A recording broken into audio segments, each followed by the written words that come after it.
رجل أسيف، وإنه متى يقم مقامك لا يسمع الناس، فلو أمرت عمر. يؤثرون على أنفسهم. فقال عليه السلام مرة أخرى: مروا أبا بكر فليصلي بالناس. فعادت عائشة تقول لحفصة أم المؤمنين: قولي له، حفصة بنت عمر، قولي له إن أبا بكر رجل أسيف، وإنه متى يقم مقامك لا يسمع الناس، فلو أمرت عمر. عناد.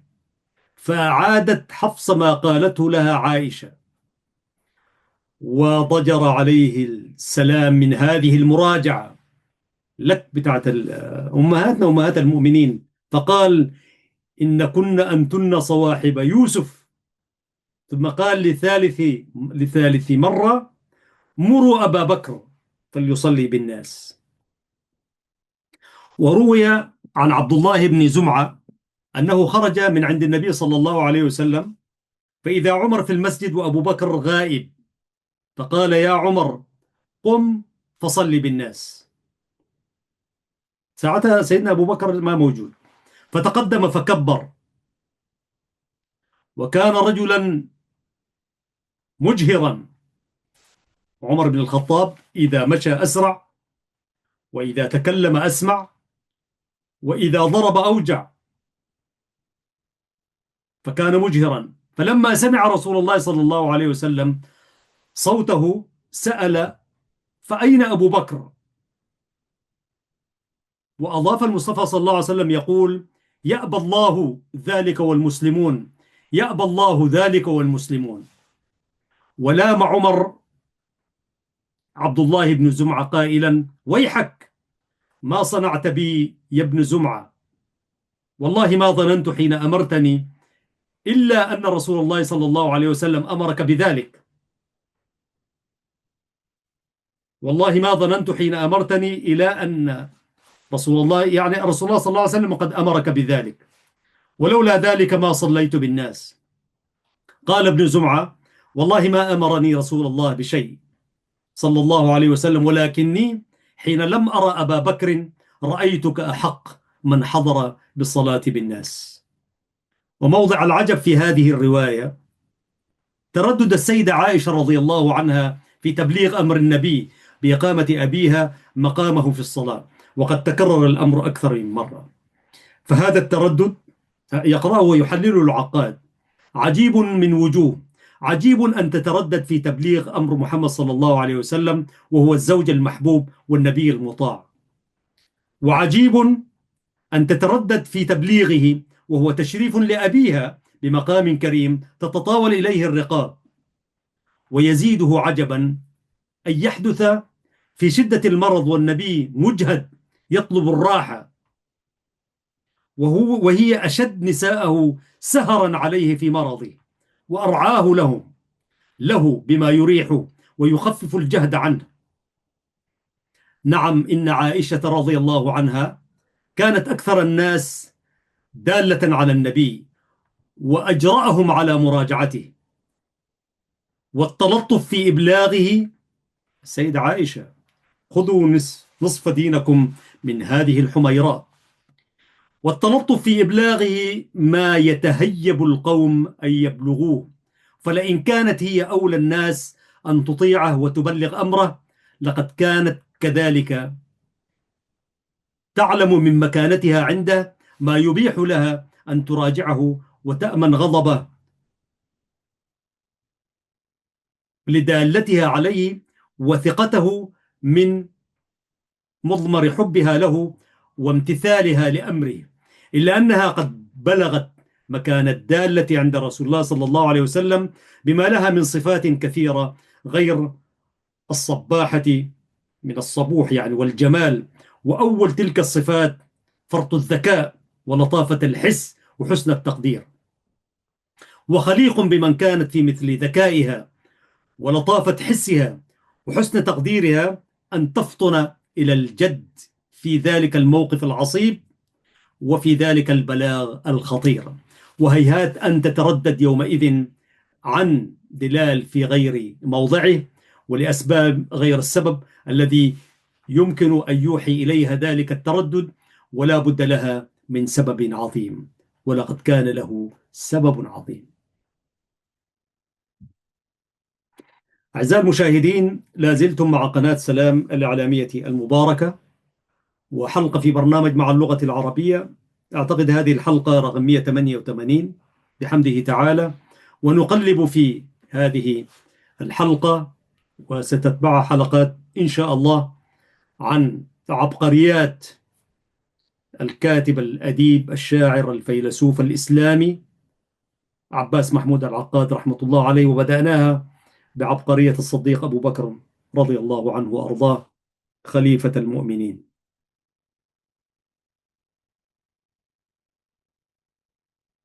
نكتفي بهذا القدر من الفصل الأول وندلف إلى الفصل الثاني. الفصل الثاني عزيزي المشاهد، وكان الفصل الأول طويل، يعني الثاني عفوا، نأتي إلى الفصل الثالث، صفاته. كان أبو بكر في جملة ما وصفوه به أبيض تخالطه صفرة، وسيما، غزير شعر الرأس، خفيف العارضين، ناتئ الجبهة، غائر العينين، معروق الوجه، نحيفا مسترخي إزاره عند حقويه، حمش الساقين، ممحوص الفخذين، خفيف اللحم في سائر جسمه. بلا ينظر إلى هذا الوصف. عشان كده العقاد هذا لما تقرأ له تتعلم اللغة العربية. وكان أجنأ، أي منحني القامة شوية.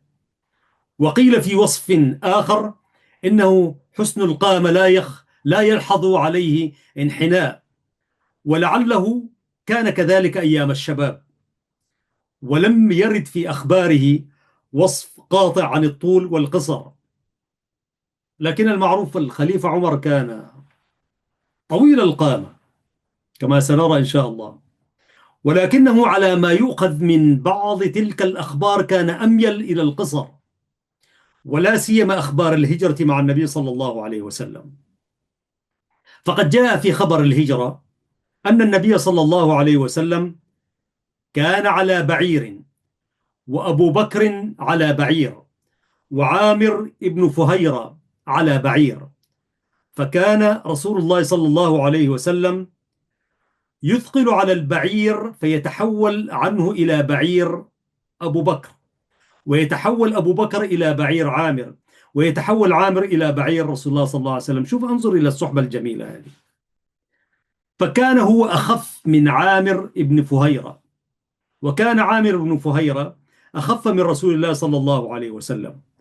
وكان المصطفى كما علمنا من وصفه ربعة في الرجال فوق القصير ودون الطويل، ولم يكن بين الامتلاء، بل معتدلا، لا إلى السمنة ولا إلى النحافة. فلو كان أبو بكر رضي الله عنه أطول من الربعة لما كان أخف كثيرا من رسول الله صلى الله عليه وسلم، وأخف كذلك من عامر بن فهيرة، بحيث يظهر الفرق بينه وبينهما في حركة البعير الذي يتعاقبون ركوبه.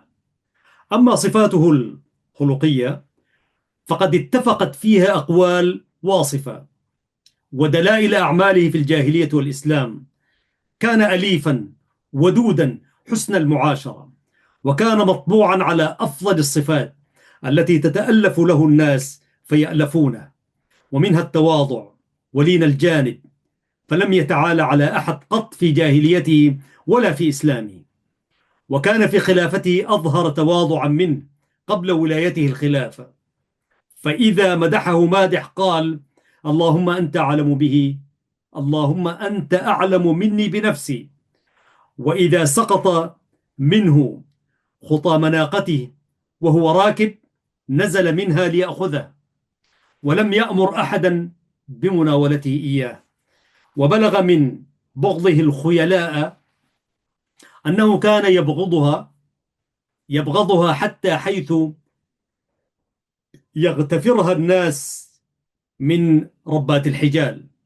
فدخل يوما على السيدة عائشة رضي الله عنها وأرضاه بنته، وهي تمشي وتنظر إلى ذيل ثيابها، فقال: يا عائشة، أما تعلمين أن الله لا ينظر إليك الآن؟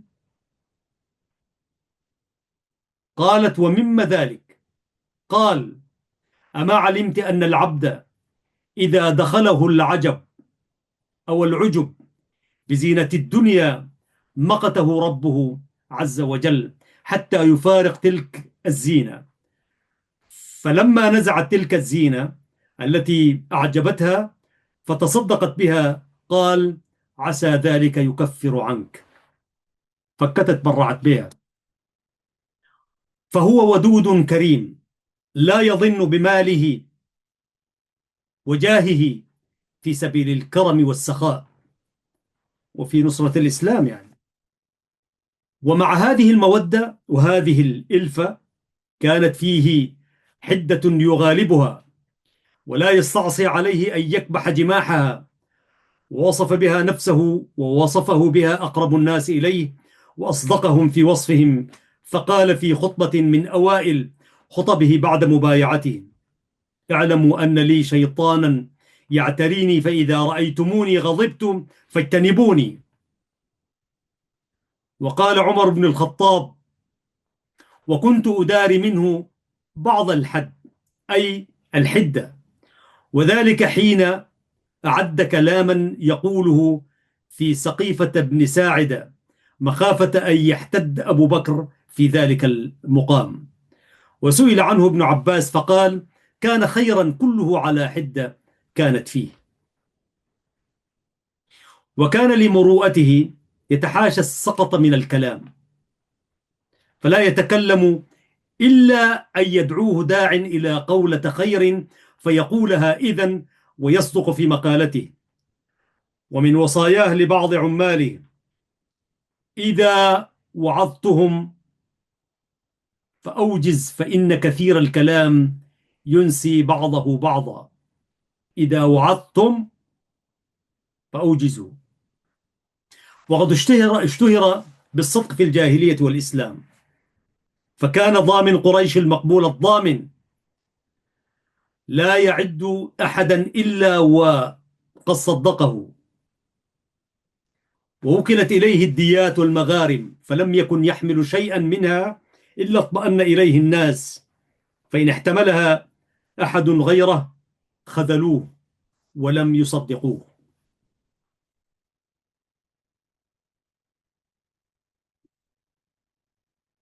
صفاته جمة طبعا. وكان لأبو بكر حظ وافر من الملكة الروحية إلى جانب ما عنده من هذه الملكة الذهنية. وتلك الملكة الخلقية، ونعني بالملكة الروحية ما نسميه اليوم بيقظة الضمير. ومناط الضمير أي يرعى الإنسان حق غيره وأن يحسن ولا يسيء، وهي خصلة كانت ملحوظة في أبي بكر الصديق رضي الله عنه وأرضاه من أيام الجاهلية، قبل أن يدين بالدين الذي يأمر بالخير وينهى عن الشر ويدعو إلى اتباع الحق واجتناب الباطل. فلما جاء هذا الدين بنى منه على أساس قديم، وبلغت به نفسه قصارى ما تبلغه نفس طيبة من رعاية حقوق الناس، ومن كلف بالخيرات وسخط على الشرور. قال ربيعة الأسلمي: جرى بيني وبين أبو بكر كلام، فقال لي كلمة كرهتها وندم، فقال: يا ربيعة، رد علي مثلها حتى يكون قصاصا. فقلت: لا أفعل. قال: لتقولن أو لأستعيدن عليك رسول الله صلى الله عليه وسلم، لأستعدين عليك. فقلت: ما أنا بفاعل. فانطلق أبو بكر وجاء أناس من أسلم فقالوا لي: رحم الله أبو بكر، في أي شيء يستعدي عليك، وهو الذي قال لك ما قال. فقلت: أتدرون من هذا؟ أبو بكر الصديق، هذا ثاني اثنين، وهذا ذو شيبة في الإسلام. إياكم لا يلتفت فيراكم تنصرونني عليه فيغضب، فيأتي رسول الله صلى الله عليه وسلم فيغضب لغضبه، فيغضب الله لغضبهما، فيهلك ربيعا. وانطلق أبو بكر وتبعته وحدي حتى أتى رسول الله صلى الله عليه وسلم، فحدثه الحديث كما كان. فرفع إلي رأسه فقال: يا ربيعة، ما لك والصديق؟ قلت: يا رسول الله، كان كذا وكذا. فقال لي كلمة كرهتها، فقال لي: قل كما قلت حتى يكون قصاصا، فأبيت. فقال رسول الله صلى الله عليه وسلم: أجل، لا ترد عليه، ولكن قل: قد غفر الله لك يا أبا بكر. رضي الله عنهم وأرضاهم، أولئك صحابة كرام. نذهب إلى ناخذ طبعا اقتباسات وقطوف من تلك السيرة العطرة. في الفصل الرابع من كتاب عبقرية أبو بكر الصديق رضي الله عنه، يتحدث العقاد عن مفتاح شخصية الخليفة الأول. كان أبو بكر كما رأينا رجلا يعني دقيق البنية، خفيف اللحم، صغير التركيب،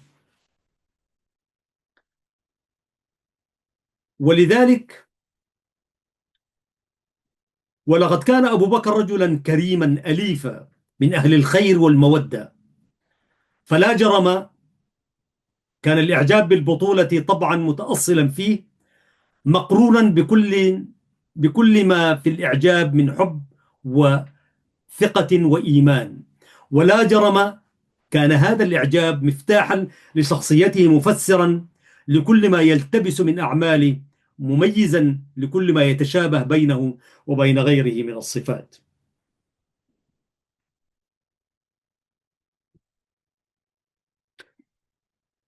ويقول: فشخصية الصديق لها مفتاح قريب المتناول، وهو هذا المفتاح، مفتاح الإعجاب بالبطولة. وهذا الإعجاب بالبطولة هو الوسم الذي يتسم به كل عمل من أعماله وكل نية من نياته، وهو السر الذي نراه كامنا في كل رأي يرتئيه وكل قرار حاسم يستقر عليه. والإعجاب بالبطولة في التاريخ الإنساني شيء عظيم، ليس بعد البطولة منزلة يشرف بها الإنسان أشرف من منزلة الإعجاب بها والركون إليها.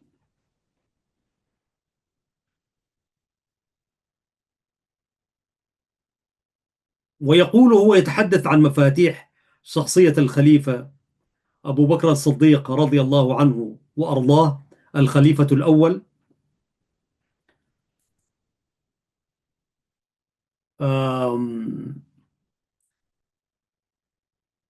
لأنه هو يحلل الشخصيات من خلال الوقائع ويقدم لنا ملامح العقاد.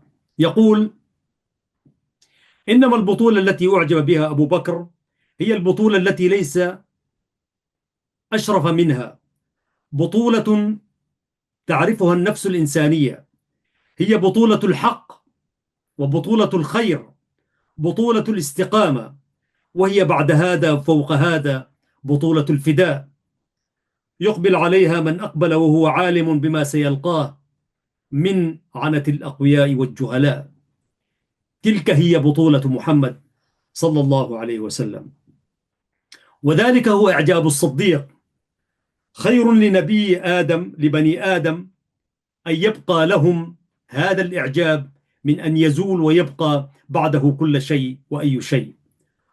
ولقد أدى ذلك الخلق الكريم أكبر جدواه، لأنه تهيأ له بسليقته ونشأته وتوشج تركيبه عليه، فظهر منه إيمان القلب ورؤية الفكر، وفي سياسته العامة وفي سياسته الخاصة، وما تشتمل عليه من أدب، سلوك، وعلاقة بالناس.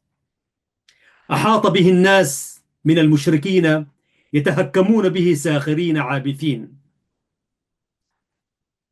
هل لك إلى صاحبك إنه يزعم أنه أسري به الليلة إلى بيت المقدس. كان أناس قد ارتدوا بعد إسلام لما سمعوا بحديث الإسراء ولم يتبينوه، فأما أبو بكر فما زاد على أن قال أو قد قال ذلك، لئن قال ذلك لقد صدق. شوف الاختيارية دي كيف.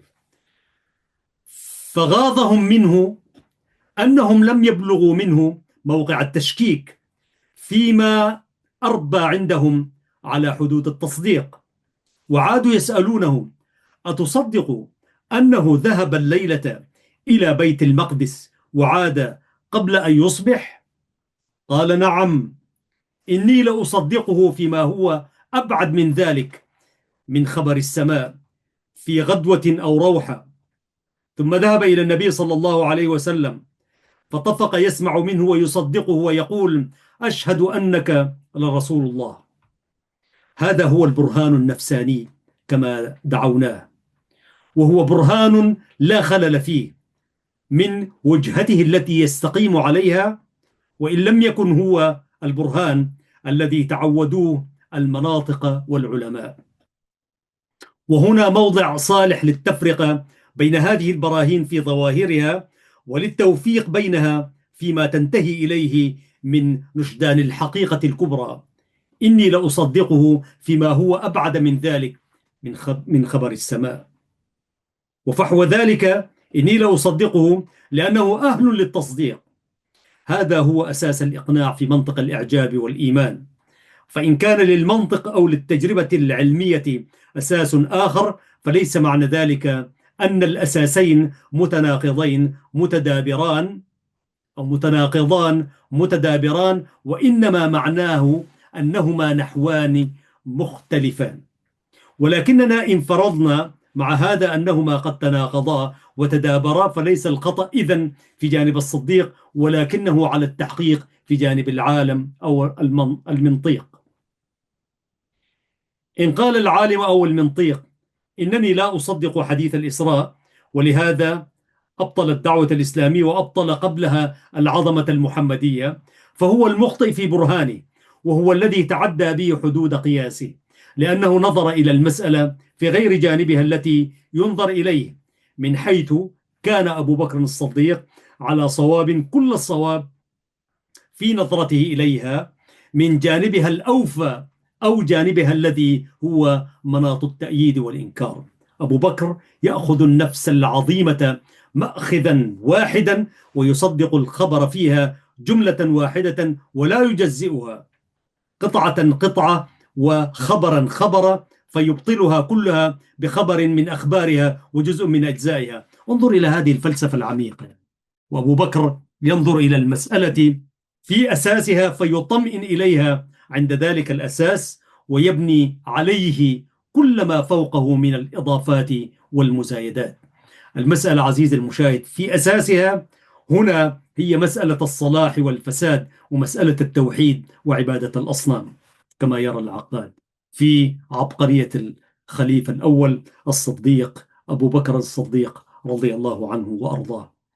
أحسب أنني تجاوزت الزمن بقليل، هذا ظني، فسامحونا أيها المخرجون، وسنتوقف هنا إن شاء الله على أمل اللقاء بكم في الحلقة المقبلة، ونكمل عبقرية الخليفة الأول أبو بكر الصديق رضي الله عنه وأرضاه، حيث سنبدأ من الفصل الخامس أنموذجان، ونختم الحلقة القادمة العبقرية الأولى، ثم ندلف إلى عبقرية الفاروق عمر رضي الله عنه وأرضاه، ثم ندلف إلى عثمان بن عفان رضي الله عنه، ثم إلى الكرار. نختم حلقاتنا ونسأل الله أن يجزينا في ذلك خير الجزاء، ثم أن نتعلم من أولئك الخلفاء الراشدين. نحن في زمن نحتاج أن نقلب ونعمل مراجعات لأولئك العظماء الذين سطروا أسماءهم وقدموا لأمة الإسلام أجمل ما فيه. ما يمكن أن يقدم، وهو هذا الإسلام. إن الدين عند الله الإسلام، ومن أحسن قولا ممن دعا إلى الله وعمل صالحا وقال إنني من المسلمين. صدق الله العظيم. أيها الأحباب الكرام، عبر قناة سلام الإعلامية المباركة، أنا أحمد شريف قدمت لكم الحلقة 188 في برنامج مع اللغة العربية، وسنفرد جناح الحلقات المقبلات إلى العبقريات. شكرا، ورحم الله الكاتب المفكر الصحفي الشاعر الفيلسوف الملتزم الرسالي عباس محمود العقاد رحمة الله عليه، وإن شاء الله هذه العبقريات في ميزان حسناته. أيها السادة والسيدات، يقول الحق سبحانه وتعالى في كتابه العزيز: لسان الذي يلحدون إليه أعجمي وهذا لسان عربي مبين. صدق الله العظيم. ويقول الشاعر العربي القديم: الحي حي من حياة لسانه، فإذا أبيد من اللسان أبيد. تحياتنا لكم، والسلام عليكم ورحمة الله وبركاته.